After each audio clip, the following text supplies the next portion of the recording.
आपने ये कहा कि आखिर Kashmir is in danger now, उसके पहले आपने कहा कि लाइन ऑफ कंट्रोल अब वो ख़त्म हो गया है, और 370 की आपने जो बात की, तो 370 हटने के बाद वो पूरा कश्मीर, वहाँ का जो पीक ऑफ हिमालय या जिसको हम सियाचिन कहते हैं, जो मिसाइल के लिए सबसे अच्छा, जो हमारा इंदिरा गांधी जी ने एग्रीमेंट किया था प्रोटेक्शन के लिए, तो उसको टूटने के बाद 20 ईयर्स का एग्रीमेंट, 370 हटने से देश खतरे में आया, ये एक बात, लाइन ऑफ कंट्रोल खत्म हो गया और चाइना गलवान तक आ गया।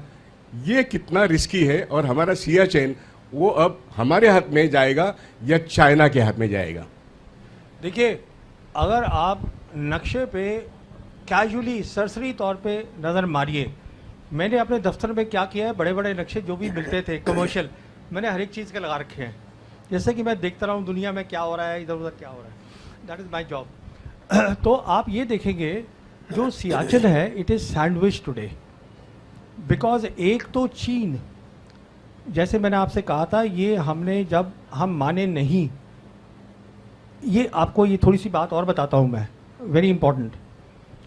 ये जब हमने हमारे अमित शाह जी ने कहा कि Aksai Chin is the part of Ladakh UT, उन्होंने ये बोला, और जब जिम्मेदारी ले ली शी जिनपिंग ने पाकिस्तान की भी, Xi Jinping came for the second informal summit with prime minister Modi in Chennai Mahabalipuram in October 2019।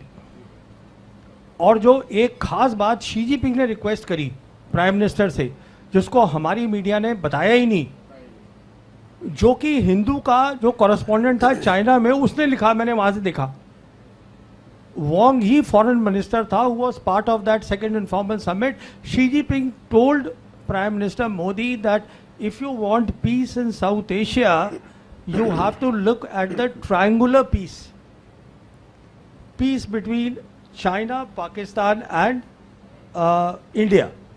अच्छा, वो पीस कैसे हो सकती है? चाइना के साथ पीस का मतलब ये था हिंदुस्तान की कि आप वो अक्षय चिन्ह को वहाँ से हटाइए, और पाकिस्तान का मतलब ये था कि आप कश्मीर में बातचीत शुरू करिए। हमने उसको नज़रअंदाज कर दिया। ओनली आफ्टर दैट अप्रैल 2020 में, because you did not take their request of Akshay Chin, consideration of Akshay Chin seriously at all, you dismissed it. They came in East Ladakh, and today they are sitting at most places close to their November 1959 line. तो आज क्या हुआ है, east Ladakh में वो बैठे हुए हैं, दूसरी तरफ पाकिस्तान बैठा हुआ है, बीच में सियाचिन है, but this is not all. Siachen में हमारी ऑयल पाइपलाइंस हैं, हमारे जो लड़के हैं, they are sitting at passes like सियाला, बिलाफोंडला, दे आर 15,000 फीट, उस पर बैठे हैं लड़के। तो वो kerosene is the life line, उसकी पूरी विजिबिलिटी चाइनीज को है। तो वो जिस दिन करेंगे कश्मीर की बात, पहले वहीं से शुरू होगी। I want to ask 3 questions. Sir, I'm really sorry to interrupt you, but just ask one question because there are many other people who want these to. are all related questions. I understand that, sir, but we'll come to that. एक question ये है कि belt and road का जो काम, जो Gwadar port से connected है एक्चुअली, तो ग्वादर पोर्ट का तो काम बंद पड़ा हुआ है। एक क्वेश्चन वो है। दूसरा, Imran Khan was removed on because Americans wanted him to be removed. तो अमेरिकन्स का उनके ऊपर अभी भी छाया हुआ है अपने। तो to what extent Pakistan is aligned with America और and China actually. Agar it comes to a situation where they have to take sides, on which side will they go actually? और तीसरा क्वेश्चन जो है ये रिलेटेड है कि ये जो UAVs का जो रशिया और उसमें जो इस्तेमाल हुआ है दोनों साइड से एक्चुअली, हैज़ इट चेंज? क्योंकि भाई सैटेलाइट का रोल उसमें कुछ कम हो गया है उसमें। अच्छा, देखिए, has it affected the satellite? I've got your questions. Now let me start with the first one very quickly. You know, perhaps you have missed a very important news. वो न्यूज़ ये है कि last year, I think it was November or October, the Chinese Prime Minister Li Kuan and the Pakistan Prime Minister, they inaugurated the Gwadar airport together. And perhaps you missed the news that they have laid a submarine cable from Gwadar to the east coast of Africa, and that goes to Europe. कहने का मतलब ये है, after operation सिंदूर profile बढ़ गई है पाकिस्तान की, China की डोमिनेंस साउथ एशिया में बढ़ गई है. कहने का मतलब ये है, अगर पाकिस्तान आज अपनी गवर्नेंस ठीक कर ले, this is a big if, this is their internal problem. Balochistan is not a military problem. If they can get their governance correct, and that is what the Chinese have been telling them for a long time, then their geopolitics, आप देखिए कहाँ जा रही है. आप वहाँ से खड़े होके ग्वादार से, you see the entire West Asia, what they call Middle East, you see the Central Asian republics, और कश्मीर जो है, अगर आप ध्यान से देखिएगा तो वो सेंट्रल एशियन रिपब्लिक्स के साथ लैंडलॉक्ड है.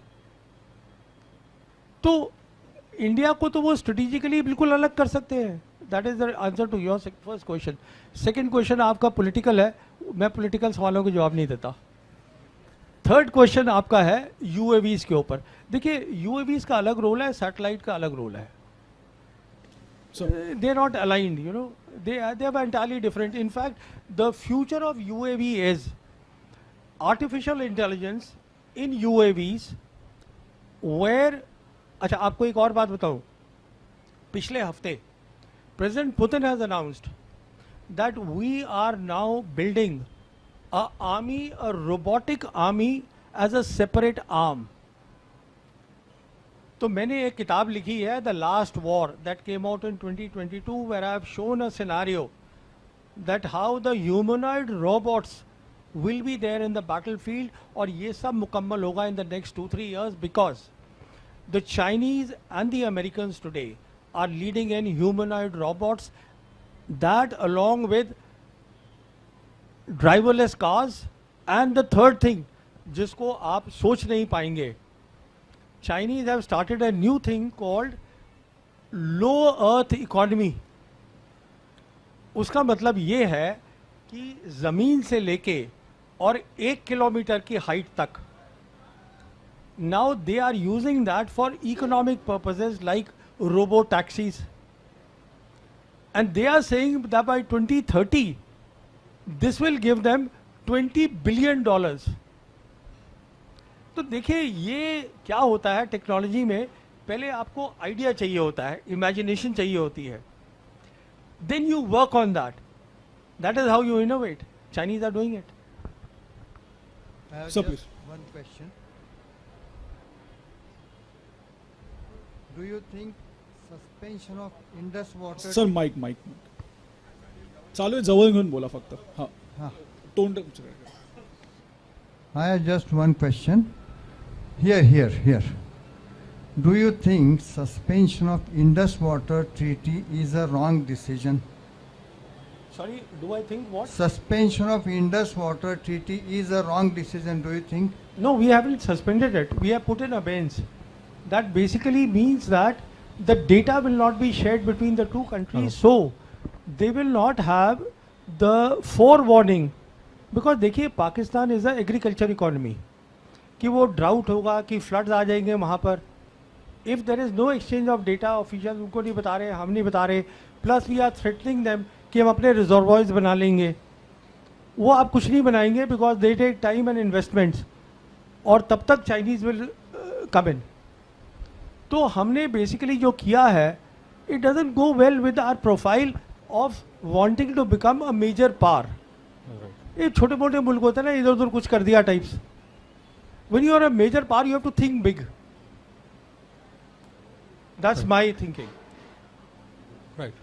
So Firoz, basically, I Firoz, think, if you can sit down because we are going live. Oh, sorry, and we are coming in front. sorry. Thank you. No, I thought, okay. No, I think Lavrov coming to India for the RIC is very, very important. India needs to come back on track on the BRICS issue. G7 is not our home actually. That's one part. The second thing, you mentioned a very important term called mowing the lawn. People here may not be aware, but that's an Israeli term for what they regularly do in Gaza and the West Bank. So this Israeli mentality that is coming into our government, that is also a reason for the loss that we faced in the current Sindoor operation. We think that Pakistan is some kind of a Gaza or something. It's not true.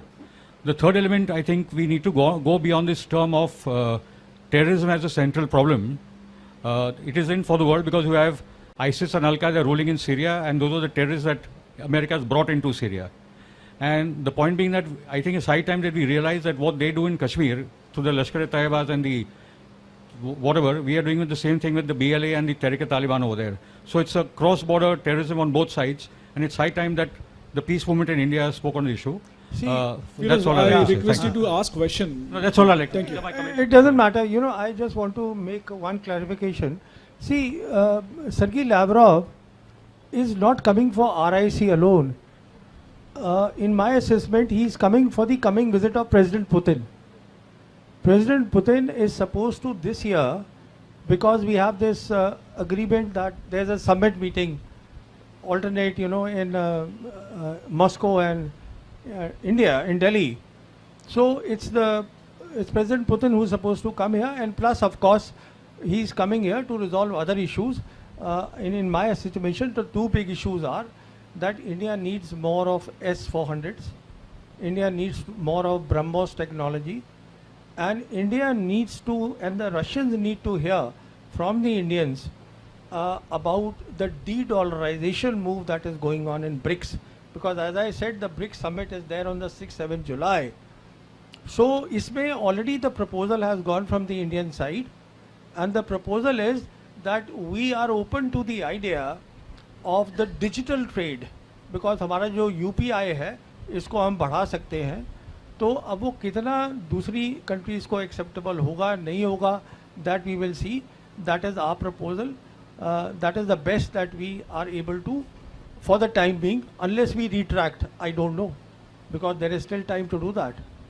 So वो मुझे मालूम नहीं है. और जहाँ तक G7 का सवाल है, देखिए हम G7 के मेंबर नहीं हैं, एंड अगेन यहाँ पर एक हाइप बनाई जा रही है. ये एक G7 के बाद एक ऑब्जर्वर ग्रुप को बुलाया है जिसमें India is not alone. 2 other BRICS members are there. South Africa and Brazil also are invited. So, and in any case, as far as I am concerned, it is no feather in our cap. I'll tell you why. Because today G7 and the EU, they are torn. They are rudderless. उनको पता ही नहीं है वो क्या रहा है. तो why are we going there? B.N. Kumar. Hi, sir.